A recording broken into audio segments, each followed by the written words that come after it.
I have faced some significant challenges in recent years. Through it all, I came to believe that suffering is a path to salvation. We cannot simply deny our pain. We must acknowledge it and allow ourselves to feel the full depth of our losses. From there, we are presented with a decision, a choice that shapes our lives in profound ways. We can either step through the gate of resentment, allowing it to lead us to vengeance and ultimately harm, or we can step through the gate of forgiveness, which leads us to grace and freedom. This is the pivotal choice that we all must face. The pain you endured is real. No one can deny that. The question is, how will you respond? Will you let bitterness consume you? Will you hold on to grudges, or will you let go of them? Will you feed the hurt, nurturing it, or will you find a way to release it and find peace? The decision lies with you. By choosing forgiveness, you open the door to grace. In choosing to forgive, you choose the way of Christ, who endured unimaginable suffering on the cross, yet still chose to forgive. He understood betrayal, loneliness, and pain, and he embraced all of it without losing his compassion. He knew the power of forgiveness and chose it, even in his darkest hour. We must not run away from our suffering. Instead, we should turn towards God, finding refuge in his embrace. In the face of the suffering inflicted upon him, Jesus made a choice to look upon those who were causing his suffering with compassion, to forgive them despite the pain they had brought him. This is what opens the gates of heaven to us all. This is the grace we seek. I wish that grace for all of you, and I wish it for myself as well. Though my own suffering may not compare to yours, I deeply admire those who have walked through the fires of life and emerged with forgiveness in their hearts. When we view others through the eyes of Jesus, we begin to see the real needs behind their actions, and we can extend compassion even to those who hurt us. It may seem impossible to forgive, but we can look to Jesus for an example. On the cross, after enduring torture and mockery, Jesus prayed, "Father, forgive them, for they do not know what they are doing." Even in the depths of his pain, he chose forgiveness. The Apostle Paul urges us to take on this same attitude, one of grace, humility, and forgiveness. It's not always easy to forgive, but forgiveness starts with a decision. It begins by recognizing that God's grace toward us is far greater than any offense someone could commit against us. God has forgiven each of us for an immense debt, a debt we could never repay. When we consider the enormity of his forgiveness, how can we not extend that same forgiveness to others? Jesus illustrated this beautifully in the parable of the unforgiving servant. A servant who owed an enormous unpayable debt begged his master for mercy, and the master granted it, canceling the entire debt. Yet, that same servant turned around and refused to show similar mercy to another who owed him a mere fraction of what he had owed. The master was furious when he heard of this, for the servant's lack of mercy revealed that he had not understood the grace he had been shown. This parable is a powerful reminder that the grace we receive should flow through us to others. The servant was handed over to tormentors, not because of his initial debt, but because he refused to forgive a fellow servant. In the same way, our own unwillingness to forgive can lead us into a kind of spiritual torment. The weight of unforgiveness is heavy. It binds us and it imprisons us. No matter how great the harm that has been done to us, and I do not minimize the magnitude of that harm, holding on to unforgiveness only serves to keep us in bondage. We must let go, not because the person who wronged us deserves it, but because God has called us to a higher purpose, to be free, to love, and to extend grace as he has done for us. Forgiveness is not about fairness, it's about grace. If we were to insist on fairness, none of us would stand justified before God. Fairness would leave us all to pay the debt of our sin, a debt that only Jesus could pay. Instead, we have been given grace, and that grace is what sets us free. Just as Jesus let go of our offenses, we too must let go of those who have hurt us, so that we can truly live in the freedom that God intends for us. As long as we hold tightly to our grievances, we cannot receive the fullness of God's grace. We often misunderstand grace, believing that we somehow deserve it, or that we are better than others. This kind of thinking leads us to become judgmental, forgetting the depth of God's love and the true nature of his holiness. Grace is not something we can fully comprehend. It is not earned. and it is certainly not something we can measure by comparing ourselves to others. Jesus illustrated this in the parable of the workers in the vineyard.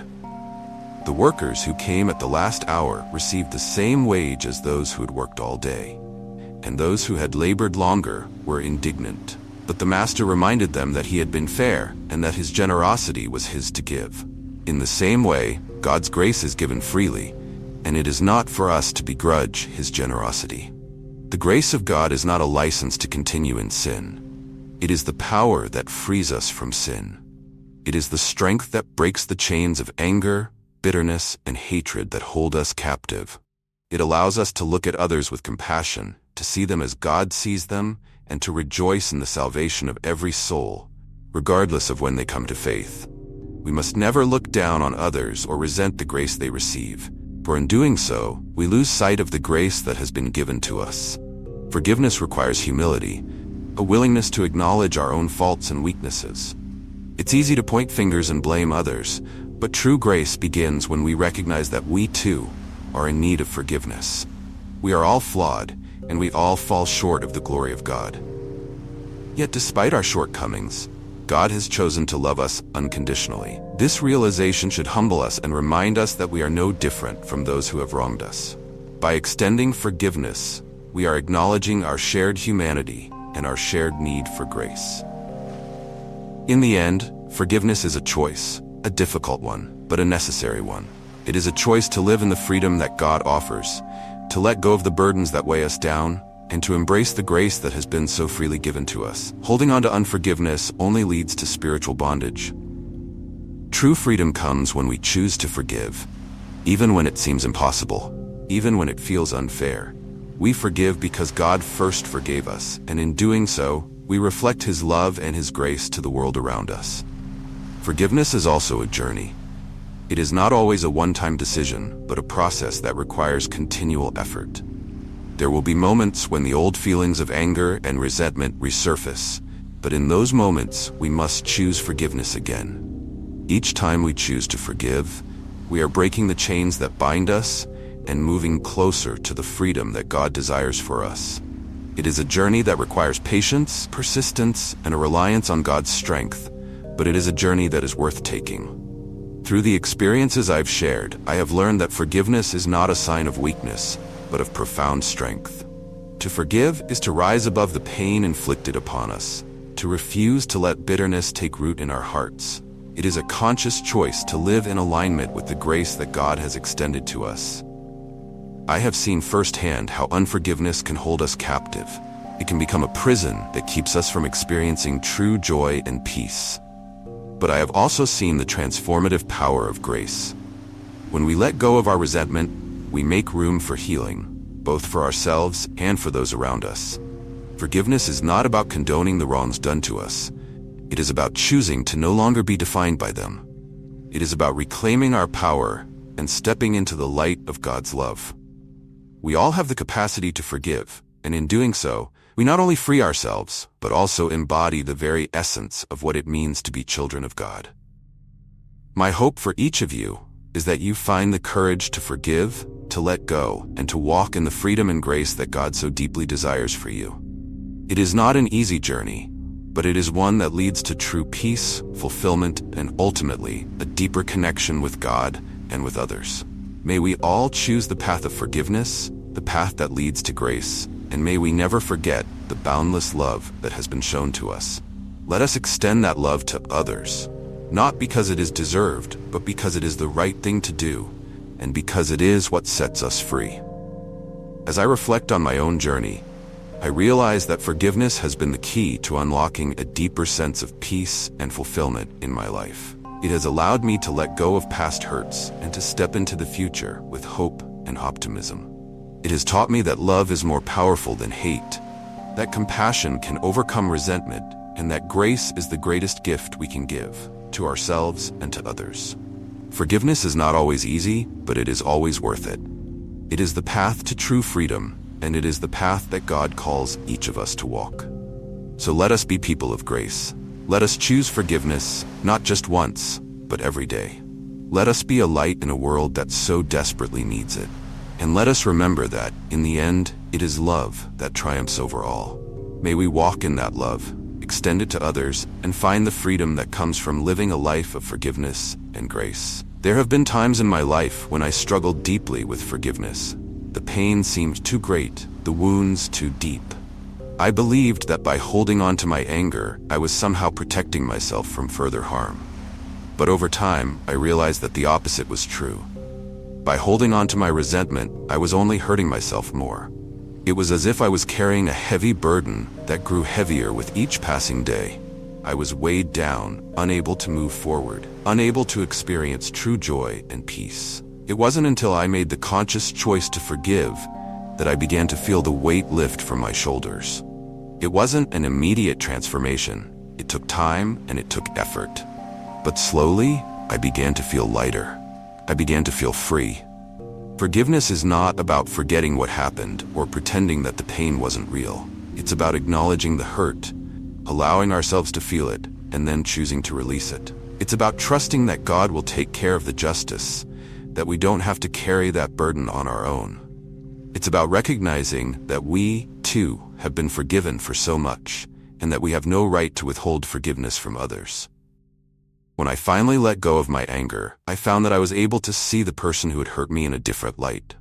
I was able to see their own pain, their own struggles, and I felt compassion instead of hatred.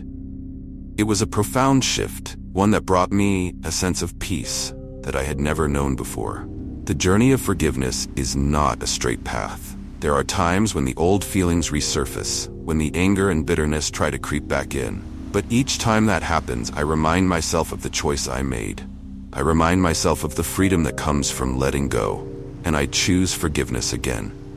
It is a continual process, one that requires patience and grace, both for ourselves and for others. But it is a journey worth taking, because it is a journey that leads to healing, to peace, and to a deeper understanding of God's love. I encourage each of you to take that step, to make that choice. No matter how deep the hurt, no matter how great the pain, know that forgiveness is possible. Know that God is with you, giving you the strength you need to let go. And know that, in the end, it is not the person who hurt you who is set free. It is you. You are the one who is released from the prison of unforgiveness. You are the one who is able to step into the light, to experience the fullness of God's grace and love. So choose forgiveness, choose freedom, and choose to walk in the love and grace that God has so freely given to you.